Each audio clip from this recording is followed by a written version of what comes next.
Hey everybody, welcome. Ken Coscia here. Today we're going to talk about, I'd like to share with you some ideas, 10 habits of successful people. And I'm still playing around with doing this on both Instagram and Facebook at the same time, having fun. And let me just pull this back up. And we're live on Facebook too. So again, welcome everybody. Hey, Ken Coscia here. And it's wonderful to be here. Thank you for watching, listening, the replay, or if you're here with me live. And I hope that you can comment. I'm going to put on comments so that you can, let's see.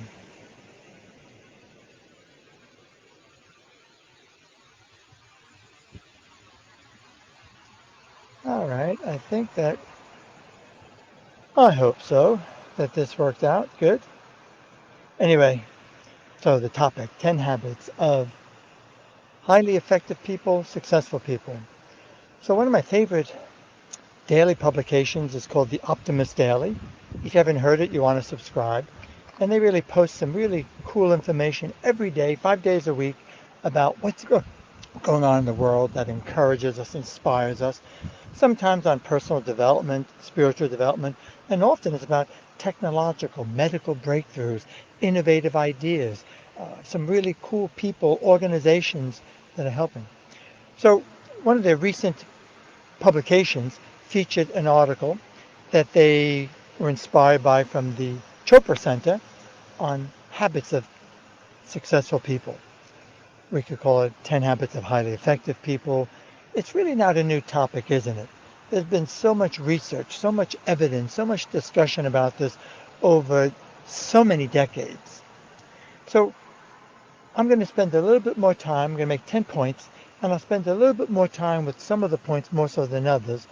However, I thought that it'd be worthwhile to just, for some of you, a friendly reminder, for some of us, maybe a kick in the pants to remind us, and other instances for some, it might even be new information. So if we look at that, it's really not rocket science.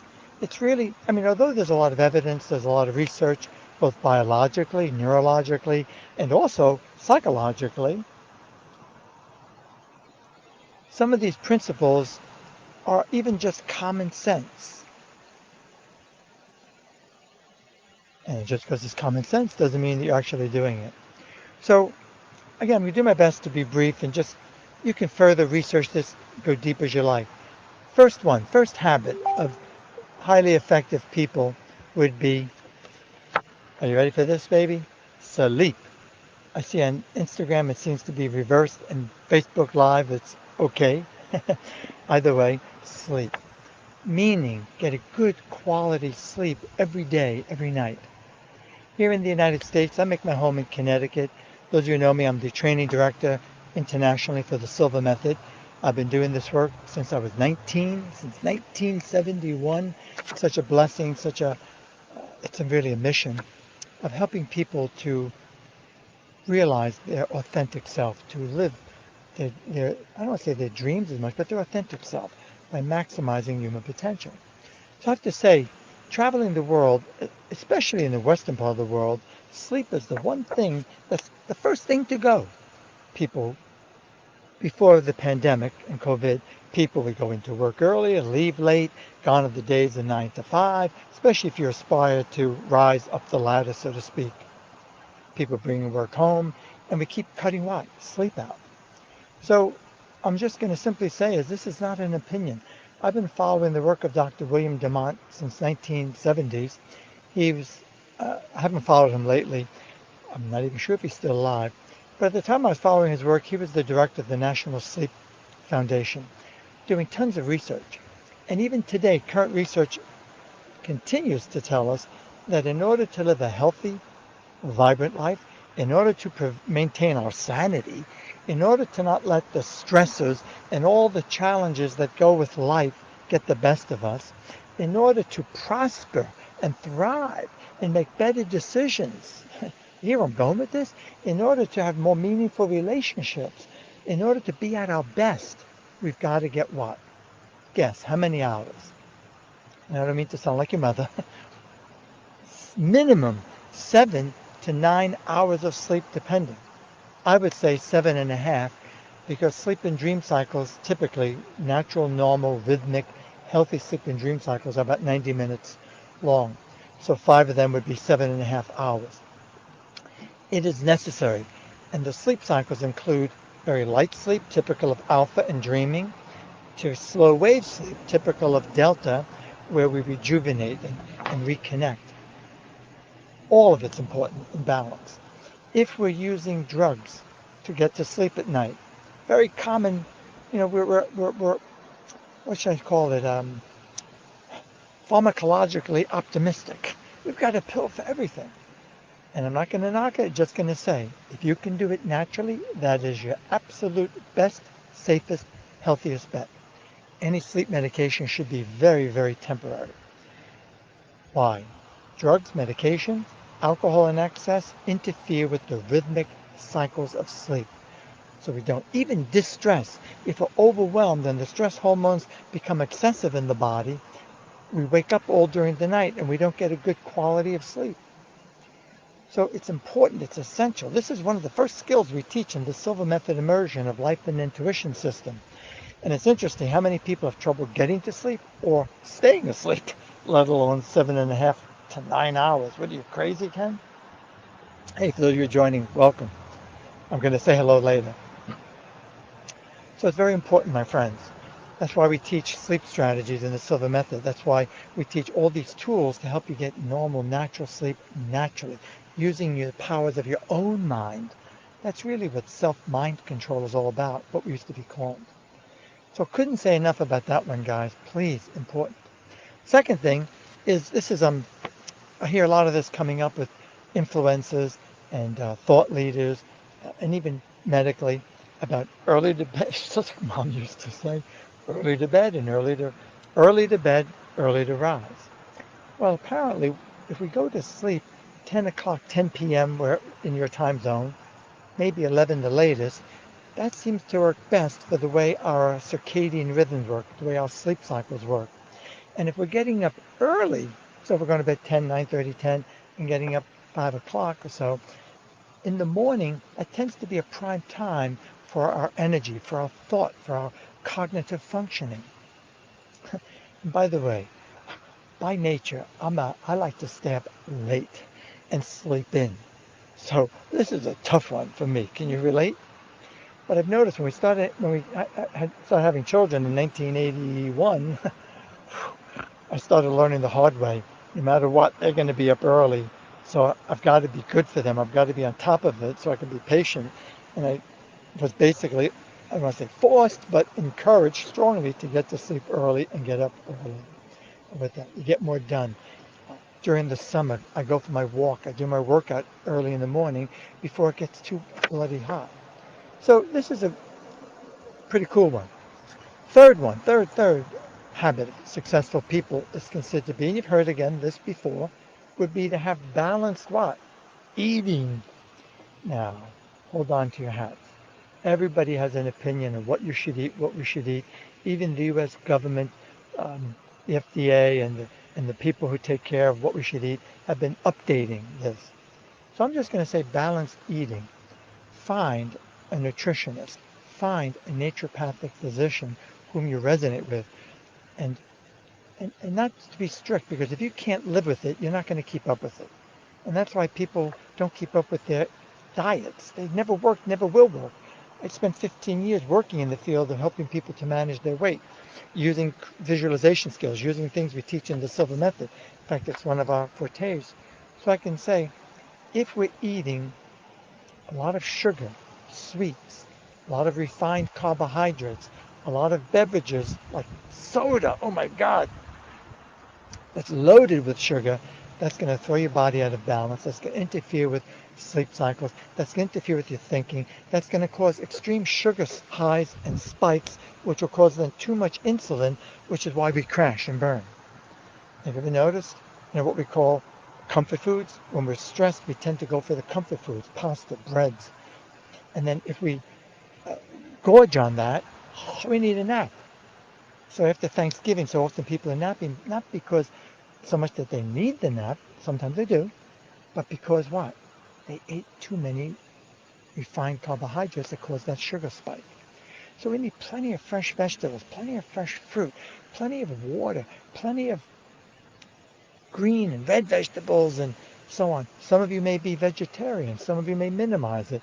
I know for myself personally, I'm not a strict vegetarian, but I eat very little beef. Occasionally I do, but I prefer fish. I prefer eggs. I love eggs as a great source of protein, um, and chicken and so on.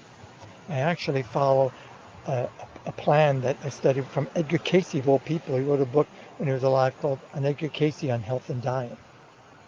Another one, I think we're up to number 4. I didn't number them. Nature. Get out in nature. Especially now in this climate of COVID craziness and this pandemic. It's real. I'm not taking away from that. But we hear consistently from all the medical experts, nobody seems to disagree that the safest place is outdoors. So if you're in groups, the safest place is to be outdoors with a little bit of physical distancing because the fresh air dilutes viruses, dilutes bacteria. And the sun gives us vitamin D, which is essential for boosting the immune system for our health and well-being. Plus the fresh air for our lungs. You know, COVID is a respiratory infection, so we need lots of fresh air. Manufactured air conditioning, unless you've got a really good quality air filter. We've invested heavily, and we have one in our home, so that when if we just had some hot, muggy weather, to keep the air clean and to kill the bacteria and the viruses in there as much as possible to keep that air fresh. So going for a nature walk, it also promotes your intuition. Do you ever notice when you're walking, you've taken the pressure off? It's a way to de-stress. It's a way to take off, reduce the stress hormones that are built up. It's a way to feel better. It's a way to connect with something more than ourselves. Again, I know you know this, but are you doing it? I'm fortunate. You can see this is my background. This is where I live. I'm in a fairly rural community, but very close to the cities. I'm between New York City and Boston. It's great. But here, we've got enough property, backyard, and woods so that I can have my grandchildren here and playing, and it's a natural physical distancing. But every morning I go for my walk, sometimes a very vigorous workout. So when you can, maybe walk on the beach, maybe going by a river, or maybe you have to find a park in the city where you live. Whatever it might be, it's so important for your health, your well-being, for your thinking. It keeps us at our best. And you know, if you take a 30-minute walk, oh my God, I'm so busy, well, I don't have the time. You'll get more done in less time because you'll be more likely to be at your best. And when you're more at ease, when you're calmer and more focused, you make less mistakes. Can you relate? And those mistakes cost you time and money. You think more clearly, etc. I think this is number 5. Let me check that I didn't. Oops. Oh, sorry. I hit my tripod for Instagram. Forgive me, guys. I just have to. I'm here alone, setting this up. Aha. Not really a technical difficulty. It's more of a logistical. Okay, I think I'm good. Sorry about that. Uh, Too funny. Anyway, number 5 would be move. You got to move your body. And again, you don't have to be an extremist and, a CrossFitter. I mean, these guys are amazing. One of my sons, our eldest, he's in incredible shape. My God. I mean, he's just been breaking records, and I admire him. And sometimes I want to catch up to him, but I realize I'm not willing to do what it takes to really beef up like that. I just want to sustain what I have.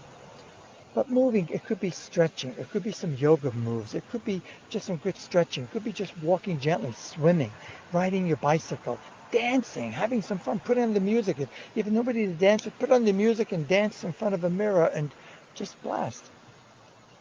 Maybe it sounds silly. I do it all the time. I mean, I have a very silly sense of humor. And my grandson, Bishop, shout out to him if his mother or father watched this. He's here 4. He said, Dad, he said, Grandpa, talk to yourself again in the mirror. I'm showing him how to talk in the mirror and say, I love and accept myself. I am enough. And passing that on. So one way or the other, get out and move. It helps to release the stressors. That's why in our Silva immersion, these classes are long. We're there for when we are live in person, 9 to 7. Even when I do them virtually, I spread it out over 2 weeks. I have people at least every hour get up and move a little bit, stretch, do some cross crawling. Makes a difference. Number 6. You ready for this? Meditate. And by the way, you don't have to be an Eastern meditator and be, metaphysical and have a spiritual practice, although it's not a bad thing. I mean, I do have a spiritual practice myself. Uh, Ram Dass, Baba Ram Dass, when he was alive, was somebody I studied with, met in the early 70s when I was living in Boston and teaching the Silva Method in Boston. And I've met countless others. So, not to knock that, because part of a spiritual practice, I think of myself as a spiritual warrior, meaning, to be a good person, to respect, to be kind, to be as compassionate as you can. Don't we need more of that in the world? Jesus, too much hate and, and polarization out there and too many know-it-alls. I mean, I don't know about you, but I've had it up to here and impatient with know-it-alls. People who won't even look at another point of view, another perspective, because they know it all, whether it be politically, economically, or even in terms of personal development with that. So meditation opens us up. I'd rather say center yourself, stay centered. So walking, getting out to nature helps keep us centered. Going golfing, any kind of physical activity.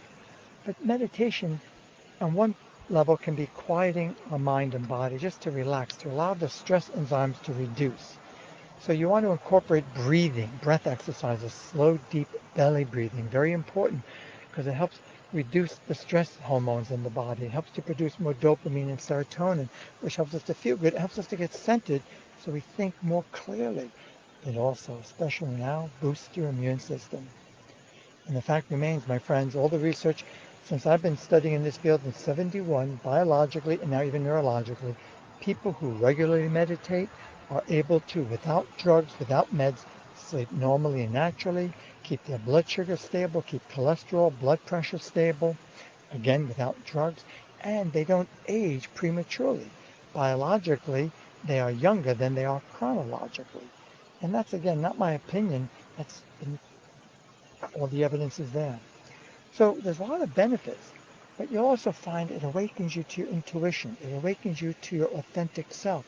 It awakens you when you're in this quiet state to how you really feel and helps you to maintain your emotional integrity.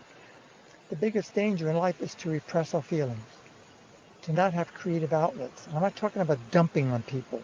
There's a difference. Dumping, complaining constantly, that's not necessarily maintaining your integrity. That's dumping on people. Note it. Allow yourself to feel what you're feeling. Grieve the losses. If you're feeling anxious, it's okay. If you're feeling stressed, it's okay. If you're feeling fearful, we got a lot to be concerned about. Not just the freaking virus, but some of the crazies who are running the show globally, or seem to be. But you don't want to make it worse. You don't want to ruminate on it. You don't want to dwell on it, because if you dwell on it, you're going to increase the stress hormones, and then you're going to lose the battle, and then they win. So we need to keep ourselves centered and balanced. We need to do whatever we can with this. But I would add, those of you who have been following my work, I have to just move something here. The wind is blowing. I love working outside. I love being outside. Is the Silva Method has 22 years of research behind it. Those of you who are new to it, I'll tell you, started in 1944. Frankly, without sounding kind of cocky, we're the first. Before there are any commercial courses, before there are any doing this, there was Transcendental Meditation and the Silva Method. 1966, it went public. Most of the thought leaders you know out there have been through our program and know it, and have even been gracious enough to give credits as it's a springboard. And all it is, it's a movement of people learning tools, techniques to improve the quality of life, to harness your human potential. That's it.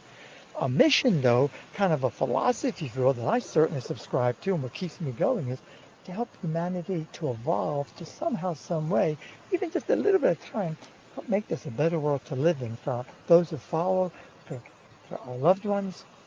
I mean, I just feel so strongly about that and invite you to. So we use what's called dynamic meditation. And that's Jose Silva, when he's alive, actually patented it or trademarked it, the American Dynamic Meditation System. And it's only in recent years that we bring it up, adding the component of thought, focused thinking, visualization or mental rehearsal, creative visualization makes it active. Meaning his was a breakthrough that nobody kind of agreed with at first, was that you could actually be in a quiet, relaxed, meditative state and focus your thinking, direct your thoughts, reprogram, rewire your subconscious. And there's a lot of neuroscience now behind it. I wish Mr. Silva were alive today for that. So just like the athletes hire sports psychologists to teach them mental rehearsal, the inner game of golf, the inner game of tennis, the inner game of life, the inner game of building sales.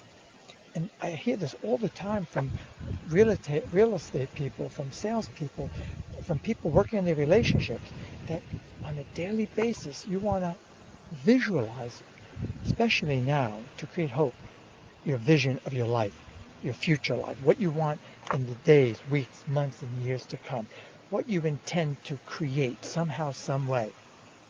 And start visualizing that. And when you do, even though you're not there yet, and even though you may not be sure how the heck am I going to get there, when you do it, it promotes optimism. And when you're feeling optimistic and hopeful, that's when you get inspired and you innovate and you get ideas. Have you noticed? When you're in the dumps, when you're depressed, it's like everything turns off and we're like this. I'm not making fun. I've been there myself. It's horrible. Making fun of myself. But when we're in that state of hope and optimism, we get ideas. So it's not enough to just visualize. You got to take action. You got to have a plan. You need strategies. If you're in business, you need marketing. You need visibility. You need people to know who you are. And yes, you can do it authentically, and you can do it genuinely. You don't need to play all the silly manipulative games that some play, and that, well, I think are hurting our industry of people who really care and want to just help people elevate their consciousness. So start creating. If you're having a challenge in a relationship, start visualizing improvement in communication. If you're having difficulty reaching a loved one, a child, a friend, or connecting, visualize it. If you're having trouble getting through to customer service before you call, visualize getting through, them taking care of business. It's amazing, guys. So be intentional. That's what this means. Incorporate this every day during the day. Be intentional about your day. And one way to ensure it, if you follow the work of Dr. Joe Dispenza, it's very compatible with the Silva Method, kind of different some of the things he does, but he often reminds us you got to fire it and wire the brain. And if you do it often enough and repeat it, it becomes a new neural pattern, and that's how you establish new patterns of behavior. Very important, very important. They go on forever. That's why we spend in the Silva Method well over 40 hours teaching this, practicing it, developing all sorts of tools and techniques. It's kind of cool and it's fun. We're basically practicing, me guiding you every step of the way, how to harness the power of your own mind. And it's important that you do it deliberately. So you're getting feedback immediately, and you know that what you're doing is working. And if it's not, you can make adjustments, which is where I come in as your coach and your trainer. Next one would be number 8. I remember that number, the continuous learning. I love to learn, and I think of myself, and I made a comment before that I'd like to clarify about know-it-alls. It has been my personal experience. I've worked with hundreds of thousands of people. I've been in Eastern Europe, Western Europe, Asia, the Far East, you name it, throughout the United States. And I've noticed, whether it be a fellow Silva instructor, whether it be a thought leader, whether it be a psychologist, whether it be an academic, when they get to the point that they feel like there's nothing more to learn, to me, that's evidence their light has gone out. Because you find, have you noticed in your own life, the more you know, it's like the less you know. The more you know, the more there is. It's like peeling layers of an onion. There's always deeper and deeper levels of understanding. It's about self-awareness. Self-awareness is the first most important step. In fact, I'm not a therapist, but but I know enough about it. In any therapeutic intervention, the first step is being consciously aware of what you're feeling. and understanding what you're really feeling and where it's coming from. Then you can do something about it. You've got a target. Then you can strategize and plan. So you're not denying the feeling. So reading, how can you continuously learn? Seminars, webinars. Some of my friends, even colleagues, have sometimes said to me, God, I can't believe there isn't a week that goes by that I'm not on some sort of webinar or seminar or online. Some of them, all right, and then, but even if I get just a little bit, I've got so many books and notepads full of information. It inspires me, and it helps me to develop a language that I can help you better, that I can take our tools and techniques and teach it perhaps from a different perspective, in a different manner. So please, guys, don't give up on yourself. Keep reading. Keep attending seminars. I go to live events whenever I can, and I hope they come back soon. You're in person, but now virtually. And by the way, I have to say, those of you who follow my work and you go on my website, Silva Method of Connecticut, I make a whole big point about all the value and benefit of live, in person, versus pre-recorded lessons, reading a book, home study. I still maintain that, and that's not just my opinion. However, when you do it virtually live, meaning like we are now, me and you, me guiding you, answering questions, thanks to Zoom, I'm using now Zoom, it's the next best. It's not quite the same as in person, and certain things you cannot do. But man, I did my first, I'm doing another starting next week, Monday the 24th. You happen to be interested, there are, I think, now 2 seats, maybe 3. Not because we just got some registration yesterday and today. I keep them purposely to 25, so I have one screen on my laptop, and I can watch you while I'm talking, and then while I'm guiding you in the meditations, I can watch, so that I can address things. I might notice, hey, Sarah, I noticed that this was going on. Are you okay? And, to bring out people. It speeds up the process. It's so much faster, so much easier, because if people don't have their questions answered immediately, you get confused.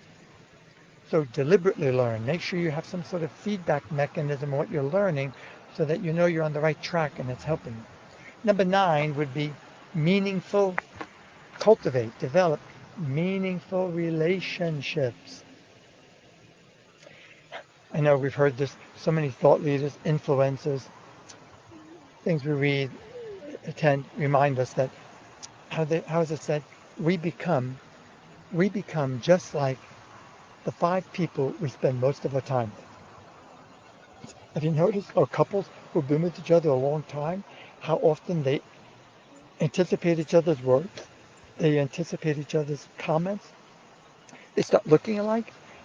It almost seems sometimes that when people have pets, that their pets take on some of their characteristics, of the owner. Let's not even go there because it's kind of funny and silly. But the point is, one of the quickest ways we learn is by modeling. So if you want to learn how to paint, find someone who paints or has a skill that you want to learn, who's a master at it, and study with them. That's why if you're ever interested in being certified in coaching or Silva Method instructor or whatever the training might be, you got to have a mentor. You got to have somebody who you trust, know, and like, who does it masterfully, that you can model. Because it's the fastest way to learn. You see how they do put it together. I'm still doing that all the time. When I first, years ago, started doing teleconference calls, on the telephone. When I started doing Zoom, when it first came out, and I was doing Google Hangout. Man, I was scared. What do I do? But I attended events that people were hosting to learn from them, how they did it, and had a sense, and that built my confidence. So the quickest way to build confidence is plan, prepare, and practice. But there's another aspect of meaningful relationships, and that is, especially now, in this age, it's really tough. Some of us more than others, because we live alone. You may live alone, or like, for example, my wife Barbara hadn't seen our grandchildren and our middle son and his wife for well over a year. Me, it was 8 months. And we loved them so dearly, and we missed the grandchildren, and it was tough. They were here visiting for 3 weeks, and they stayed here and quarantined themselves here, and we were okay and cool, and everything was fine. So maybe you have to do a Zoom call or a FaceTime, but it's important that we have relationships with people we know, like, and trust. People, they may disagree. They could, have totally different opinions. But as long as it's someone you can have an intelligent adult conversation with and you can compare notes and share ideas, that's beautiful. That's how we learn because they have something to offer, you have something to offer, we all have something to offer. But those meaningful relationships are, and I don't mean to get so, but they're very important, especially now because it promotes optimism. It's good for your brain. It promotes neuroplasticity in the brain. A lot of these 10 habits, if you look at the neuroscience, they promote neuroplasticity, which is our ability to bounce back. Our ability, everyone's talking about bouncing back from this craziness. Well, you're not going to bounce back unless you are flexible in your emotions, flexible in your thinking, and you have the skills to get there. No skills, good luck, for that. And last and not least, number 10, connect to purpose. It's interesting they use this term because the title of one of the exercises in intuition system, it's on the, let me just think, the last day of the Silva training when we're in person. We call it connect to purpose. Those of you who are Silva grads from way back, excuse me, I just need a little water.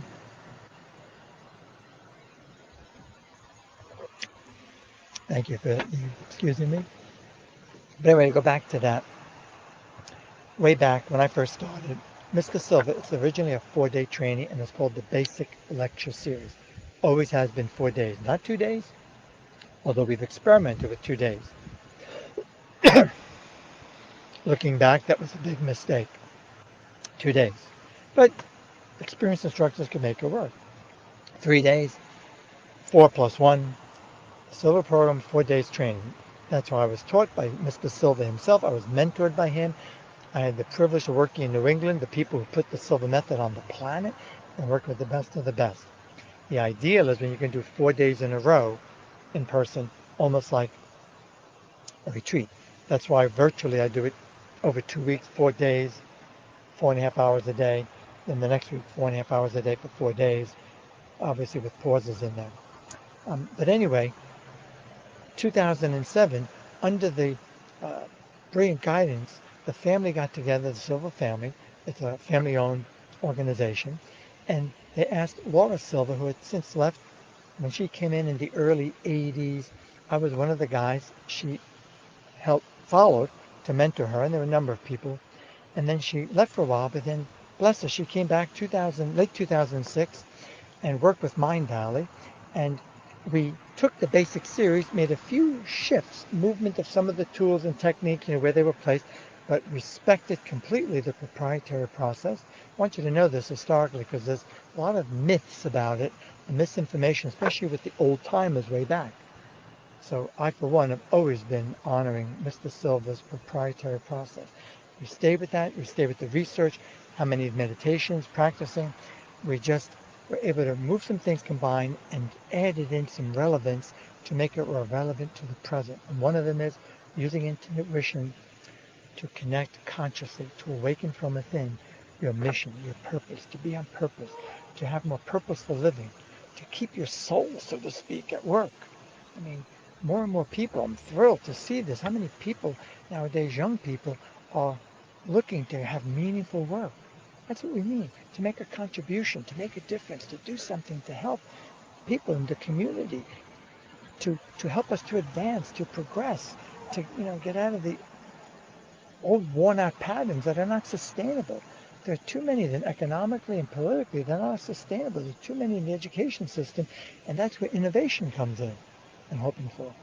So it's a beautiful exercise. So meaning one of the benefits of meditation is to reflect on your values, who or what's really important to you. And when you're clear about your values, see, goals are different. Goals are immediate. Goals, it could be a 1-year plan, it could be a 10-year goal, it could be a 1-day goal. But once you reach it, you've got it. You reach your target. Values shape the mold. Values are, things like our integrity. We value respect. We value honesty. We value timeliness. Etc. And those values, when they're in alignment with our goals, we're on purpose in our lives. There's no stopping us. It helps you to navigate life. It helps you to tolerate all the challenges and difficulties in life and all the idiosyncrasies with people we have to deal with. People are people. We all have our idiosyncrasies. So, my friends, 10 habits. Just to wrap up, let's see if I can make sure I keep. So we said number one was get good quality sleep, 7.5 to 9 hours sleep. Get to bed early, get up early. Be at your best. Balanced eating. Eat a good balanced diet. Get some good advice from somebody you trust and respect who is a nutritionist. Get back to nature, whether it be a nature walk, walking, whether it be fresh air, whether it be going into a park. You got to move daily, every day. Dance. Dance to the oldies. Zumba. You know, make it fun. Go to the river. Ride your bike. I do my best to do my workout outdoors in places, environments. I look and say, whoa, man, I live here. Meditate regularly. You know, just relax, breathing. Just do breathing exercises. Close your eyes. 3 slow, deep breaths. That's meditation. Your mind never stops. Stop trying to stop thinking. You always think. It never stops. And negative thinking will never go away. It's part of how we're wired. You can't control your thoughts. All you can do is redirect your thoughts and allow the positive, creative thoughts to be more dominant and create new paradigms. I don't have time to go into that, but there's a ton of research behind that. Visualize, creative visualize, mentally rehearse your life vision, mentally rehearse your ideal day to be at your best for the day. Continuous learning, keep learning, be a lifetime learner. Read, study, hang out with people, ask questions, get a coach. Meaningful relationships, whether you have to do FaceTime, whether you have to do Zoom or on the telephone, connect with people like this regularly, at least a few times a week, if not daily, and be more purposeful in your living. Connect to purpose. So my friends, my name is Ken Coscia. I mean, it should be on the page. Uh, it's my joy and pleasure. I do a lot of things. My primary love, first love, is to train and offer the Silva Method training. I travel the world. I offer them throughout Connecticut, throughout New England, throughout Chicago, but then I'm invited. Right now, all that's on hold, unfortunately, but we're doing them virtually, and it's working out pretty good. If you'd like more info, just visit my website, Silva Method of Connecticut. Love to. And I see some people. I just want to acknowledge those of you, Marian Ortiz and Tracy. Hey, hey, hey, Auckland, New Zealand, and Florida, and Romania, Alexandra, Silva Instructor, and let's see who else. And on, it's a little different for me on Marilyn Lee Long. Hey, Marilyn. She's a very special person in my life. Oakley, Serge, all these people. Monica. Whoa, you guys rock. I really appreciate your interest. I appreciate you being here, your valuable time. More importantly, it's my intention that it serves you to have a better, more fruitful life. I'm just wanting to acknowledge people. So until the next time, my friends, have a great one. And I'll say so long for now. And take care. And I'm working on ending it on Facebook. And Facebook, oh, there we go.